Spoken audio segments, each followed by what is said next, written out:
أنا أعتقد أن تجمع الأسبوع الماضي هو نقطة البداية، واليوم احنا رأينا أن الأعداد بدأت تتزايد.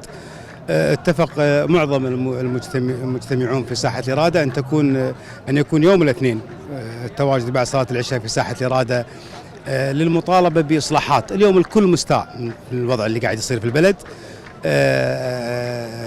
الحضور ساحة الإرادة للتعبير عن رفضهم للاعتقالات السياسية اللي قاعدة تصير. يعني اليوم لا يعقل أن يسجن شخص مثل مسلم البراك 17 سنة دافع عن الحريات العامة، دافع عن الأموال العامة.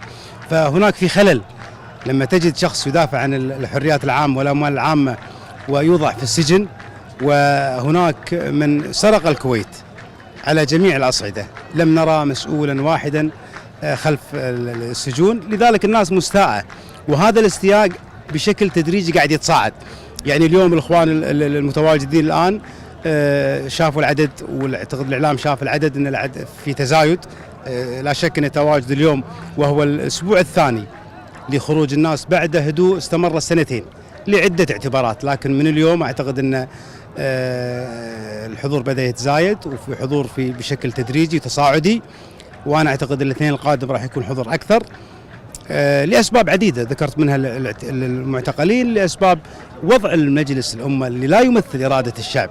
لذلك الكل مستاء من هذه الأوضاع، وأنا عندي ثقة أن هذه الاجتماعات اللي قاعدة تصير في ساحة الإرادة بشكل سلمي وحضاري راح يتزايد العدد إلى أن يزعج السلطة. يعني اليوم حنا عندنا هدف لتحقيقه اللي هو الوصول العدد 100,000 معتصم في ساحة الإرادة.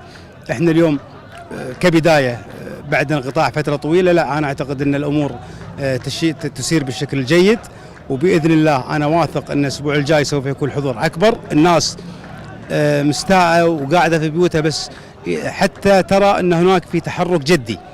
فأنا أعتقد أن الأسبوع الجاي راح يكون حضور أكثر، والأسبوع اللي بعده راح يكون أكثر، لتحقيق مطالب الناس اللي على رأسها رحيل هذا المجلس الذي لا يمثل الأمة أبدا، لا يمثل الأمة ولا هذه الحكومة. لذلك المطالب واضحة.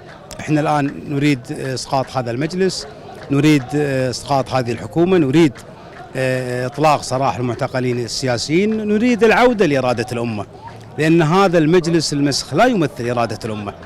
واليوم حتى المواطن في الفترة السابقة كان هناك معسكرين، معسكر المقاطعة والمشاركة. أنا أعتقد اليوم كلنا في خندق واحد.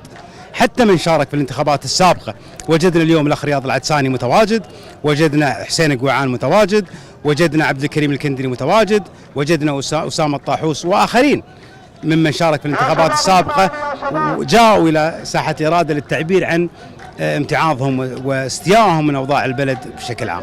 وأنا كل ثقة أن بإذن الله طال الزمن أم قصر الإرادة الشعبية في ساحة إرادة راح تنتصر في الأخير.